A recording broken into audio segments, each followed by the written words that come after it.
الحمد للہ رب العالمین والصلاة والسلام علی رسولہ الکریم وعلی آلہ واصحابہ اجمعین برحمتک یا ارحم الراحمین۔ عزیزان محترم، اس وقت ہم 21ویں پارے کے تقریباً آدھے حصے کے بعد سے سن رہے ہیں خلاصہ، اور انشاءاللہ 22ویں پارے کے آخری تک یعنی سورہ یاسین کے شروع ہونے سے پہلے تک کا خلاصہ جو ہے ہم سنیں گے۔ اللہ تبارک و تعالیٰ سورہ لقمان کے اندر بیان فرماتا ہے کہ یہ کتاب حکیم کی آیات ہیں، یہ آیات اللہ کی کتاب کی ہیں، اور ہدایت ان لوگوں کو ملے گی، ان نیکوکار لوگوں کو ملے گی جو نماز قائم کرتے ہیں، زکوٰۃ ادا کرتے ہیں، اور آخرت پر پورا یقین رکھتے ہوئے خدا کے خوف کے ساتھ زندگی گزارتے ہیں۔ یہی لوگ فلاح پانے والے اور کامیاب ہونے والے لوگ دراصل یہی لوگ ہیں۔ پھر اس کے بعد اللہ تبارک و تعالیٰ نے حضرت لقمان کا ذکر کیا۔ یہ حضرت لقمان نبی تو نہیں تھے، مگر جو ہے ایک بڑے ہی بزرگ قسم کے آدمی تھے۔ نوح علیہ السلام کے ساتھ کشتی میں جو افراد بچ گئے تھے، انہی کی نسل سے جو ہے یہ حضرت لقمان تھے، بڑے حکیم تھے۔ اللہ تبارک و تعالیٰ نے آپ کو حکمت اور دانائی دی تھی، بہت عقل مند آدمی تھے، بڑے زبردست قسم کے آدمی تھے، اور ان کی باتوں کو عرب کے اندر جو ہے لوگ نقل کیا کرتے تھے، مثالوں میں پیش کیا کرتے تھے کہ لقمان نے ایسا کہا، لقمان نے ویسا کہا۔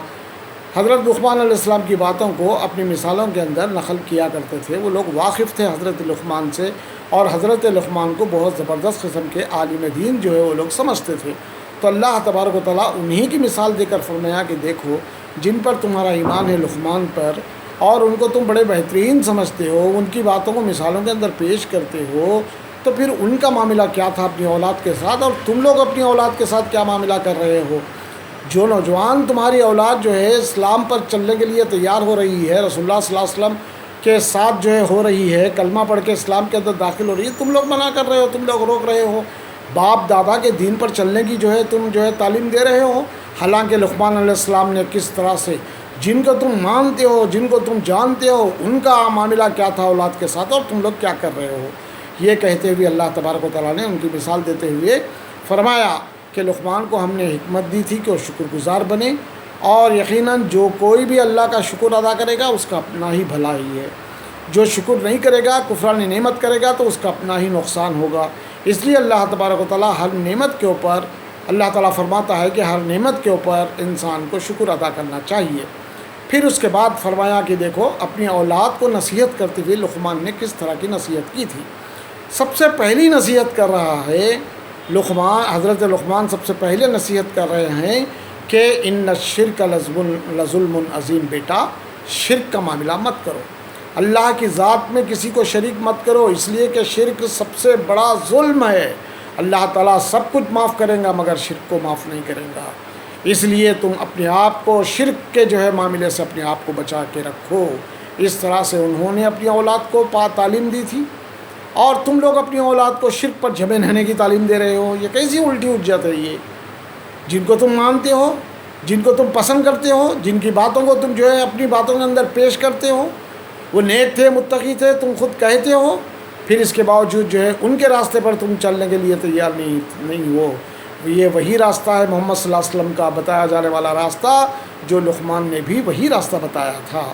پھر اس کے بعد فرمایا کہ جو ہے پھر ذرا سا بات کو ترک کرتے ہوئے اللہ تبارک و تعالیٰ فرماتا ہے کہ ہم نے نصیحت کی کہ ماں باپ کے ساتھ جو ہے اچھا سلوک کرو۔ اللہ تعالیٰ فرماتا ہے یہ اس وقت جب کہ نوجوانوں کو جو ہے ماں باپ روک رہے تھے، اسلام پر جو ہے جب نوجوان آ رہے تھے تو ایسے وقت میں وہ لوگ روک رہے تھے اور کہہ رہے تھے کہ ہم ماں ہیں، ہم باپ ہیں، ہم تم کو روک رہے ہیں۔ تمہارے رسول جو محمد کو تم رسول کہتے ہو، ان کا تو کہنا ہے کہ ماں باپ کے احسان ادا کرو، ماں باپ کے ساتھ اچھا سلوک کرو، ماں باپ کی بات کو مانو۔ وہ خود کہہ رہے ہیں نا، قرآن کے اندر ہے نا تمہارے، اس لیے تم ہماری بات کو کیوں نہیں مانتے؟ ہماری بات کو مانو۔ تو اللہ تبارک تعالیٰ یہاں بھی پھر ایک مرتبہ اس طرح سے فرما رہا کہ دیکھو، ہم نے خود تاکید کی ہے کہ ماں باپ کے ساتھ اچھا سلوک کرو، اس لیے کہ ماں نے ذوف پر ذوف اٹھا کر تم کو 9 مہینے تک اپنے پیٹ کے اندر رکھی، بڑے تکالیف جھیلی، اور اس کے بعد 2 سال تک دودھ پلائی تمہیں، تمہیں جو ہے یعنی تمہاری تربیت کے لیے کتنی محنت کی، کتنی جد و جہد کی، تم کو بڑا کی، پالی پوسی، کیا کیا کری تمہارے ساتھ، اس لیے اس کے ساتھ اچھا سلوک کرو۔ مگر اگر وہ تم کو شرک کی تعلیم دیں، غیر شرعی تعلیم دیں، برائی کی تعلیم دیں، شریعت سے ٹکرانے والی تعلیم تم کو دیں، تو ہرگز ان کی بات کو نہیں ماننا، البتہ ادب اور احترام کے ساتھ ان کے ساتھ جو ہے پیش آنا۔ پھر اس کے بعد جو ہے لقمان علیہ السلام نے اپنی اولاد کو تاکید کرتے ہوئے، وصیت کرتے ہوئے فرمائی تھی کہ بیٹا کوئی چیز رائی کے دانے کے برابر بھی ہو، وہ کہیں بھی چھپی ہوئی ہو زمین کے کسی کونے کے اندر بھی، اللہ تبارک و تعالیٰ اس کو جانتا ہے، وہ باریک بین اور باخبر ہے۔ تم کوئی کام بھی ایسا نہیں سمجھنا کہ اللہ دیکھ رہا ہے کہ نہیں دیکھ رہا ہے، نہیں، تم چاہے بند کمرے کے اندر ہو، کالے پہاڑ کے اندر کوئی کالی چینٹی بھی رینگ رہی ہے تو اللہ تبارک و تعالیٰ اس سے بھی واقف ہے، ہر چیز وہ دیکھ رہا ہے۔ رائی کے دانے کے برابر بھی کوئی چیز کہیں اگر زمین میں چھپی ہوئی ہے یا کہیں آسمانوں میں چھپی ہوئی ہے، اللہ تعالیٰ اس سے بھی باخبر ہے۔ اس لیے کبھی بھی تمہارے دل کے اندر یہ بات نہیں آنا کہ اللہ دیکھ رہا کہ نہیں دیکھ رہا، اللہ تعالیٰ تو ہر چیز کو دیکھتا ہے۔ پھر اس کے بعد آگے فرمایا کہ بیٹا نماز قائم کر، نیکی کا حکم دے اور بدی سے منع کر۔ یہ وہ باتیں ہیں جو بڑے بڑے لوگ اپنی اولاد کو نصیحت کیا کرتے تھے۔ لقمان علیہ السلام اپنے بیٹے کو نصیحت کرتے ہوئے کہہ رہے ہیں کہ نماز قائم کر، نیکی کا حکم دے اور برائی سے منع کر۔ یہ پیغمبروں کی تعلیمات ہیں۔ پھر اس کے بعد جو ہے اللہ تبارک تعالیٰ نے فرمایا کہ لقمان علیہ السلام نے اپنی اولاد کو تاکید کرتے ہوئے فرمایا کہ لوگوں سے منہ پھیر کر بات مت کر۔ لوگوں سے منہ پھیر کر آدمی کب بات کرتا؟ جب کہ اپنے آپ کو بہت بڑا سمجھتا، کسی غریب سے صحیح انداز سے بات نہیں کرتا، کسی غریب سے بات کرنے کا موقع آئے تو اپنے منہ کو پھیر لیتا ہے، اس کو جو ہے منہ پھیر کر بات کرے گا، صحیح انداز میں آنکھوں میں آنکھیں ڈال کر بات نہیں کرے گا، ایک بڑا آدمی، ایک تکبر والا آدمی۔ تو اللہ تعالیٰ فرما رہا ہے کہ لقمان علیہ السلام کس طرح سے تاکید کی اپنی اولاد کو اس طرح کا معاملہ تمہارا ہونا چاہیے۔ انہوں نے کہا کہ لوگوں سے منہ پھیر کر بات مت کرو، اور نہ زمین میں اکڑ کر چلو۔ زمین میں اکڑ کے کون چلتا؟ گھمنڈی، تکبر، یہ چیز اللہ تعالیٰ کو سخت ناپسند ہے۔ ابلیس صرف تھوڑا سا تکبر کیا کہ میں بڑا ہوں، میں اس سے اچھا ہوں آدم سے، یہ جو کیفیت اس کے اندر آئی تو اللہ تبارک و تعالیٰ اس کو ہمیشہ اور ہمیشہ کے لیے جہنم کے اندر داخل کر دیا، حالانکہ وہ بڑا مخالف تھا اللہ تبارک و تعالیٰ کا۔ تو یہ چیز اللہ تعالیٰ کو پسند نہیں ہے، اس لیے کسی کو منہ پھیر کر کسی کو چھوٹا مت سمجھو، کسی کو حقیر مت سمجھو، کسی کے سامنے جو ہے روب دبدبا جمانے کی کوشش مت کرو۔ زمین پر اکڑ کر نہ تم جو ہے زمین کو پھاڑ سکتے ہو، نہ اچھل اچھل کر پہاڑوں کی بلندی تک پہنچ سکتے ہو۔ اعتدال کی روش تمہاری ہونی چاہیے، آرام کے ساتھ تم کو چلنا چاہیے، نرمی اور جھکاؤ کی کیفیت تمہارے اندر ہونی چاہیے، ہر ایک کے ساتھ بھائی چارگی اور ملنساری کا معاملہ تمہارا ہونا چاہیے۔ پھر اس کے بعد فرمایا کہ انہوں نے تاکید کرتے ہوئے آخری بات بیان کی تھی لقمان علیہ السلام نے کہ سب سے بری آواز گدھوں کی آواز ہوتی ہے، اس لیے اپنی آواز کو پست رکھو، اپنی آواز کو ذرا سا دبا کر رکھو۔ کون چلا چلا کر بات کرتا؟ جو اپنے آپ کو طاقتور سمجھتا، ایک نرم آدمی کے اوپر، ایک کمزور آدمی کے اوپر دھوم جمانے کی کوشش کرتا، روب جمانے کی کوشش کرتا، تو اللہ تبارک تعالیٰ فرما رہا ہے کہ جو ہے اپنی آواز جو ہے پست رکھنا چاہیے۔ قرآن مجید کے اندر مختلف مقامات پر اس طرح سے باتیں آئی ہیں۔ پھر اس کے بعد اللہ نے فرمایا کہ لوگوں ڈرو اپنے رب کے غضب سے، اور ڈرو اس دن سے کہ جب کوئی باپ کسی بیٹے کی مدد نہیں کر سکے گا، آخرت کے دن نہ کوئی بیٹا اپنے باپ کی مدد کر سکے گا۔ باپ کو دیکھے گا تو فرار کی روش اختیار کرے گا، باپ بیٹے کو دیکھے گا تو بیٹا جو ہے فرار کی روش اختیار کرے گا کہ نہیں معلوم کہ میرا باپ مجھ سے کوئی نیکیاں پوچھے گا۔ اس دن سے پہلے تم اللہ سے ڈر کر زندگی گزارو۔ پھر فرمایا کہ دنیا کی زندگی ایک دھوکے کے سوا کچھ نہیں ہے، اور وہ بڑا دھوکے باز شیطان، وہ تو بڑا دھوکے باز ہے، تم کو جہنم کے اندر لے آنے کی پوری کوشش کرے گا، لہٰذا اس سے بچ کر رہو، اس کے دھوکے میں مت آؤ۔ پھر جو ہے اللہ تبارک تعالیٰ سورہ سجدے کے اندر فرماتا ہے کہ آخرت میں جب وہ معاملہ دیکھ لیں گے تو سر جھکا کر کہیں گے کہ ایک بار دنیا میں بھیج دے مالک، ایک مرتبہ بھیج دے، ہم ایسے کام کریں گے، تیرے جو ہے قرب کے کام، تجھے جو ہے راضی کرنے کے کام ہم کر کے آئیں گے، مگر وہاں سوائے پچھتاوے کے کچھ نہیں۔ اللہ تعالیٰ کہیں گا کہ اب چکو دوزخ کا مزہ، اب تم کو کہیں جانے کا موقع نہیں ملے گا، نہ جو ہے پھر سے جو ہے تم کو واپس جانے کا موقع ملے گا، نہ جو ہے کچھ درست کرنے کا معاملہ یہاں ہوگا، نہ کسی سے رشوت لے کر رشوت قبول کی جائے گی، نہ کہیں کسی کو مدد مل سکے گی۔ پھر اللہ تعالیٰ فرماتا ہے کہ مسلمانوں کا معاملہ یہ ہوتا ہے کہ راتوں میں ان کے پیٹھیں بستروں سے الگ رہتی ہیں، وہ زیادہ اللہ تبارک و تعالیٰ کو یاد کرنے کے اندر راتوں کو گزارتے ہیں، خوف کے ساتھ، تما کے ساتھ اللہ کو پکارتے ہیں، اللہ تعالیٰ پھر اس کے بعد فرماتا ہے کہ آخرت کے عذاب سے پہلے دنیا میں بھی ہم چھوٹے چھوٹے عذاب دے کر ان کو جو ہے انسانوں کو جو ہے ہم تھوڑا سا آزمانا چاہتے ہیں۔ جو کوئی بھی ان آزمائش کے اندر پورا اترے گا اللہ تعالیٰ اس کو جو ہے دنیا کے عذاب سے بچا لے گا۔ اور اللہ تعالیٰ فرما رہا کہ رب کی نصیحت سے منہ موڑنے والے یہ تو ہمیشہ اور ہمیشہ کے لیے ذلت کے عذاب کے اندر پھنسائے جائیں گے۔ اس لیے اللہ تبارک و تعالیٰ کے بتائے ہوئے معاملے کے اوپر اپنی زندگی کو جو ہے گزارنا چاہیے۔ پھر سورہ احزاب کے اندر یہ بات بیان فرماتا ہے کہ دیکھو ایک جسم کے اندر دو دل نہیں ہو سکتے، مطلب یہ ہے کہ ایمان اور نفاق، ایمان اور کفر دونوں چیزیں ایک جسم کے اندر نہیں ہو سکتے، لہٰذا پوری طرح سے تم اسلام کے اندر داخل ہونا چاہیے، اسلام کی پوری باتوں کے اوپر تم کو جو ہے عمل کرنا چاہیے، آدھا ادھر آدھا ادھر، تھوڑا اسلام بھی ہے تھوڑا کفر بھی ہے، تھوڑا اسلام بھی ہے تھوڑا نفاق بھی ہے، ایسا معاملہ ہرگز نہیں ہونا چاہیے۔ پھر فرمایا کہ یاد کرو وہ دن جب کہ اللہ نے آندھی کے ذریعے سے دشمن کو بھگا دیا تھا۔ سورہ احزاب اس کو جو ہے یعنی ایک خندق کی جنگ ہوئی تھی، اس کی طرف اشارہ کرتے ہوئے اللہ تعالیٰ فرما رہا ہے کہ احزاب کی جنگ بھی کہا جاتا ہے اس کو، خندق کی جنگ بھی کہا جاتا ہے اس کو۔ یعنی ہوا یہ تھا کہ جو ہے کفر و کافر جو ہے اور مشرک قسم کے لوگ سب مل کر کے ایک مرتبہ مدینے کے اوپر حملہ کرنے کی تیاری کیے، تو اللہ کے رسول صلی اللہ علیہ وسلم صحابہ کو جمع کرے۔ اس میں ایک صحابی کا مشورہ یہ ہوا کہ ہم مدینے کو اس طرح سے کریں گے کہ پہاڑی، ایک طرف تو پہاڑی علاقہ ہے، ایک طرف کھجوروں کے باغ ہے، جو راستہ غیر محفوظ ہے اس کو ہم جو ہے اس کو چوڑے طریقے سے خندقیں کھود ڈالیں گے تاکہ دشمن اس کے اندر داخل نہیں ہو سکے گا۔ ایک نئی جو ہے حکمت تھی یہ، اس لیے رسول اللہ صلی اللہ علیہ وسلم صحابہ کو جمع کر کے 20-25 دن کی محنت سے جو ہے ایک بڑی خندق کھود دیے تاکہ دشمن اس کے اندر نہ آنے پائے۔ اور خندق کے اس جانب، اندرونی جانب، صحابہ کے جو ہے ٹکڑیوں کو، صحابہ کے گروپس کو جو ہے متعین کر دیے کہ اگر کوئی کود کر بھی اس کے اندر سے خندق پار کر کے آنے کی کوشش بھی کرے تو تیروں کے ذریعے سے بچھاڑ کر کے جو ہے ان کو ختم کر دیا جائے۔ اس طرح سے ایک معاملہ ہوا تھا۔ تو تقریباً 28 دن تک وہ لوگ جو ہے گھیرے رہے، بڑی کوشش کیے خندق پار کر کے اندر آنے اور مسلمانوں کو ختم کرنے کی، مگر جو ہے وہ کامیاب نہیں ہو سکے۔ 28 دن تک کی کوشش کرے۔ اب ادھر مسلمان بھی اندر خندق کے اندر پھنسے ہوئے پریشان تھے، اور کئی لوگوں کا ایمان ڈگمگانے بھی لگا۔ لوگ کہہ رہے تھے کہ چلو اپنے گھروں کو واپس جائیں گے، بولے یہ تو جو ہے بڑا دھوکہ محسوس ہو رہا ہے، کب تک اس طرح سے جو ہے ہم مورچے سنبھال کر رکھیں گے، کب تک جو ہے اس طرح سے دشمن جو ہے گھیرے میں لیا ہوا ہے ہم کو، ہم کب تک آخر ایسے ہی رہیں گے، ہمارے گھر بھی غیر محفوظ ہیں اس طرح سے۔ تو اللہ تبارک و تعالیٰ نے آخر میں 28 دن کے بعد ایسا کیا کہ ایک رات اتنی خطرناک آندھی اور طوفان جو ہے آ گیا کہ اتنا اندھیرا اور اتنے طوفان، زبردست قسم کی ہوا کے جھونکے، اس کے نتیجے کے اندر دشمن کے اونٹ اور دشمن کے گھوڑے اپنے جو ہے رسیوں کو توڑ کر بھاگنے لگے۔ ایک ہاتھ دوسرے ہاتھ کو سجائی نہیں دے رہا تھا، اتنا اندھیرا، اور وہ اونٹوں کی پکار اور گھوڑوں کی دہاڑ سے جو ہے لوگ پریشان، جس کو جدھر موقع ملا بھاگنا شروع کر دیا۔ رات میں اتنی آندھی، اتنا طوفان، اتنی بارش کے پریشان، بس جس کو جدھر موقع ملا جانور جو ہے ان کو ہی کچل کر جو ہے بھاگ رہے تھے۔ تو بہرحال صبح تک ایسا محسوس ہوا کہ پورے ٹینٹ ان کے اکھڑ گئے، پورے جانور بھاگ گئے، ایک آدمی بھی صبح تک باقی نہیں تھا۔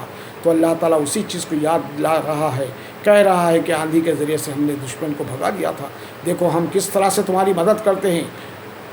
پھر اس کے بعد کہا کہ دیکھو لوگ کہہ رہے تھے کہ چلو بولے جو ہے ہم اپنے اپنے گھروں کو واپس جائیں گے، اپنے گھر غیر محفوظ ہیں۔ تو اللہ تعالیٰ فرما رہا کہ موت سے ڈرتے ہو، موت سے ڈر کر بھاگو گے، کب تک زندہ رہو گے؟ کیا قیامت تک زندہ رہو گے؟ موت تو ہر مقام پہ آئے گی، چاہے جنگ میں ہو وہیں بھی آئے گی، موت آنا ہے، چاہے گھر کے اندر بند رہو تب بھی موت آئے گی۔ موت تو ایک نہ ایک دن آنی ہے، وہ تو لازماً آئے گی۔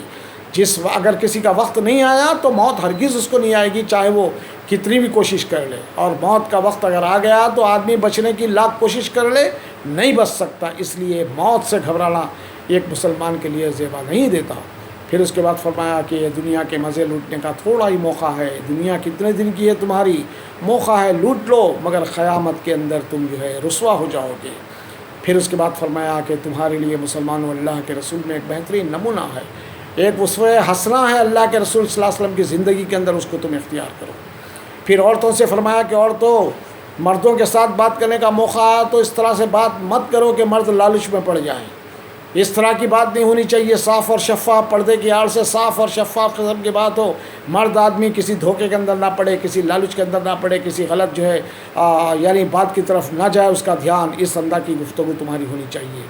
یہی وجہ ہے کہ عورت کو جو ہے اذان سے بھی منع کر دیا گیا، اور عورتیں اس زمانے میں مسجدوں میں نماز پڑھتے تھے مردوں کے پیچھے، اگر امام غلطی کرے تو جو ہے لقمہ دینے کا عورتوں کا طریقہ زبان سے لقمہ نہیں دیا کرتی تھی، بلکہ ہاتھ پر ہاتھ اس طرح سے مار کے، زور سے ہاتھ پہ ہاتھ مار کے جو ہے متوجہ متربع کرتے تھے امام کو کہ تمہارے سے غلطی ہو گئی ہے، زبان کو جو ہے استعمال نہیں کرتے تھے۔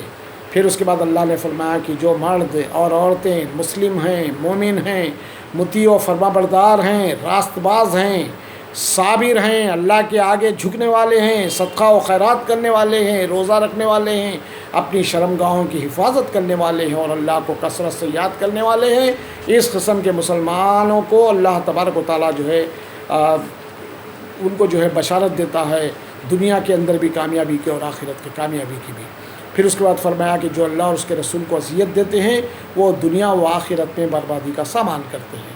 اللہ اور اس کے رسول کو جو ہے اذیت دینے کا مطلب کیا ہے؟ اللہ کی ناراض کرنے کے کام کرنا، اللہ کے رسول صلی اللہ علیہ وسلم کی نافرمانی کرنا، یہ اذیت دینے کا معاملہ ہے۔ اگر تم اللہ اور اس کے رسول کو اذیت دو گے تو دنیا کے اندر بھی تم ناکام ہوگے اور آخرت کے اندر بھی ناکام ہوگے۔ پھر اس کے بعد فرمایا کہ دیکھو مسلمانوں، اللہ اور اس کے فرشتے ہمیشہ رسول اللہ پر درود و سلام بھیجتے ہیں، مسلمانوں تم بھی اللہ کے رسول پر تم جو ہے درود و سلام بھیجا کرو۔ اللہ کے رسول نے فرمایا ایک موقع پر کہ جو ہے میدان حشر میں سب سے زیادہ مجھ سے قریب رہنے والا آدمی وہ ہوگا جو مجھ پر زیادہ درود بھیجا ہوگا۔ پھر فرمایا اللہ کے رسول نے کہ جو ہے وہ آدمی بخیل ہے، وہ آدمی جو ہے انتہائی بخیل قسم کا آدمی ہے جو جس کے سامنے میرا نام لیا جائے اور مجھ پر جو ہے درود نہ پڑھے۔ اس لیے اللہ کے رسول صلی اللہ علیہ وسلم کا نام جہاں بھی آئے کم سے کم صلی اللہ علیہ وسلم تو اس کو کہنا چاہیے۔ پھر اس کے بعد فرمایا اللہ کے رسول نے کہ تم ایک مرتبہ مجھ پر درود بھیجو تو اللہ تم پر 10 مرتبہ درود بھیجتا ہے۔ کتنی بڑے شان کا معاملہ ہے، اللہ کے رسول صلی اللہ علیہ وسلم کے اتنے احسانات ہیں کہ ہم ضرور جو ہے اللہ کے رسول پر ہمیشہ جو ہے درود و سلام بھیجا کرتے رہنا چاہیے۔ پھر جو ہے اس کے بعد فرمایا اللہ کے رسول نے فرمایا کہ جب تک تم درود پڑھتے رہو گے اس وقت تک اللہ اس کے فرشتے تمہارے اوپر بھی درود بھیجتے رہیں گے۔ پھر اس کے بعد اللہ تبارک و تعالیٰ نے فرمایا کہ عورتوں سے کہ پردے کا جو ہے پابندی کرو، جب کبھی بھی اگر باہر نکلنا ہے تو پھر جو ہے چادریں لٹکا لو، یعنی اپنے جسم کو پوری طرح سے ڈھانپ لو، اور جو ہے پردے کی پابندی کے ساتھ تم باہر نکلو۔ پھر اس کے بعد اللہ نے فرمایا سورہ سبا کے اندر کہ کبھی ایسا نہیں ہوا کہ پیغمبر کی باتوں کو جو ہے دولت مند آدمی آسانی کے ساتھ سن لیں اور اس کو قبول کر لیں بخوشی، ایسا تو نہیں ہوا کبھی بھی۔ ہمیشہ جو ہے پیغمبروں کی مخالفت کی جاتی رہی ہے جس طرح سے محمد صلی اللہ علیہ وسلم کی مخالفت کی جا رہی ہے۔ اللہ کے رسول نے ایک موقع پر فرمایا کہ جو مالدار زیادہ مال و دولت والے ہوتے ہیں، واقعہ یہ ہے کہ یہ مال دولت انسان کو اللہ سے دور کر دیتی، دین سے دور کر دیتی۔ جتنا زیادہ مال آئے گا آدمی اتنا، اللہ ماشاء اللہ چند ایسے لوگ بھی ہیں جو مال زیادہ آنے کے باوجود بھی اللہ کی راہ کے اندر خرچ کرتے ہیں اور اپنی زندگی کو صحیح انداز میں گزارنے کی کوشش کرتے ہیں خدا کے خوف کے ساتھ، مگر اکثریت یہ ہوتی ہے کہ جیسا جیسا مال زیادہ آئے گا ویسا ویسا دین سے دوری، خدا سے دوری، اسلام سے دوری ہوتی ہے۔ تو اللہ کے رسول صلی اللہ علیہ وسلم نے ایک موقع پر فرمایا کہ غریب آدمی آسانی کے ساتھ حساب اور کتاب میں پاس ہو کے باہر نکل جائے گا، امیر آدمی کو حساب دیتے دیتے پریشان ہو جانا پڑے گا۔ اور ایک موقع پر اللہ کے رسول نے فرمایا کہ میدان حشر میں زیادہ جنت کے اندر زیادہ غریبوں کو میں نے دیکھا ہے۔ اللہ کے رسول نے فرمایا کہ جنت کے اندر زیادہ غریبوں کو میں نے دیکھا ہے۔ اور پھر ایک اور موقع پر بھی فرمایا اللہ کے رسول صلی اللہ علیہ وسلم نے کہ جہنم کے اندر میں عورتوں کو زیادہ دیکھا۔ کیوں اللہ کے رسول؟ حضور نے فرمایا کہ عورتیں لعن طعن کرتی ہیں، اپنی شوہروں کی ناشکری کرتی ہیں اور جو ہے لعن طعن کرتی ہیں، زیادہ لعن طعن کیا کرتی ہیں لوگوں کو اور اپنے شوہروں کی ناشکری کرتی ہیں، اس لیے اس لیے جو ہے جہنم کے اندر عورتوں کا زیادہ حصہ ہے۔ پھر اس کے بعد اللہ تبارک و تعالیٰ نے تصویر بنانے سے منع کیا کہ اللہ کے رسول نے بھی فرمایا کہ جس گھر کے اندر تصویر رہے گی یا کتا رہے گا اس گھر کے اندر رحمت کے فرشتے داخل نہیں ہوتے۔ پھر سورہ فاطر 12ویں سورت کے اندر سورہ فاطر آتی ہے، اس کے اندر اللہ تعالیٰ نے فرمایا کہ دیکھو اللہ کے احسانات کو یاد رکھو، اللہ کے احسانات جو تم پر کیے ہیں، اور سب سے بڑا احسان اسلام کے روپ میں تم کو دیا ہے، ایمان کی دولت سے سرفراز کیا ہے، اس لیے تم اللہ کے احسانات کو یاد رکھتے ہوئے اپنی زندگی کو گزارا کرو۔ دنیا کی زندگی یہ صرف دھوکے کی تٹی ہے، اور اس دھوکے کے اندر پڑے رہو گے تو دنیا بھی جائے گی، آخرت بھی جائے گی۔ عمر کی زیادتی یا کمی اللہ کے ہاتھ میں ہے۔ اللہ کے رسول نے فرمایا کہ تقدیر کسی چیز سے نہیں بدلی جا سکتی مگر دعا سے. دعا سے تقدیر بھی بدل جاتی ہے. اگر اللہ نے عمر جو ہے کچھ کم لکھا ہے، آدمی دعائیں کر کے اپنی عمر کو بڑھوا بھی لے سکتا ہے. تقدیر بدلی جا سکتی ہے دعا کے ذریعے سے. پھر اس کے بعد اللہ تبارک و تعالیٰ نے فرمایا کہ دیکھو آپ انہی کو ڈرا سکتے ہو اے رسول اللہ صلی اللہ علیہ وسلم، تم انہی کو ڈرا سکتے ہو جو بن دیکھے ڈرتے ہیں، نماز قائم کرتے ہیں اور اللہ کے بتائے ہوئے راستے کے مطابق زندگی گزارنے کی کوشش کرتے ہیں. وہی لوگ ڈرتے ہوئے زندگی گزاریں گے. تم انہی کو سنائے تو زیادہ بہتر ہے. پھر اس کے بعد فرمایا کہ جو لوگ کتاب اللہ کی تلاوت کرتے ہیں اور نماز کو قائم کرتے ہیں اور جو رزق بھی ہم نے دیا ہے اس میں سے خرچ کرتے ہیں، اس طرح کے لوگ ہی دراصل کامیاب قسم کے لوگ ہیں. دنیا میں بھی ان کو کامیابی ملے گی اور آخرت میں بھی ان کو کامیابی ملے گی. تو اس طرح سے حاضرین محترم 22 پارے کے آخری 2 رکوع باقی رہ گئے ہیں. انشاءاللہ سورہ یاسین وہاں سے شروع ہو رہا ہے. کل ہم سورہ یاسین سے جو ہے سننا شروع کریں گے. ربنا آتنا فی الدنیا حسنۃ وفی الآخرۃ حسنۃ وقنا عذاب النار وصلی اللہ تعالی علی خیر خلقہ محمد وعلی آلہ وصحبہ اجمعین برحمتک یا ارحم الراحمین. الحمد للہ رب العالمین.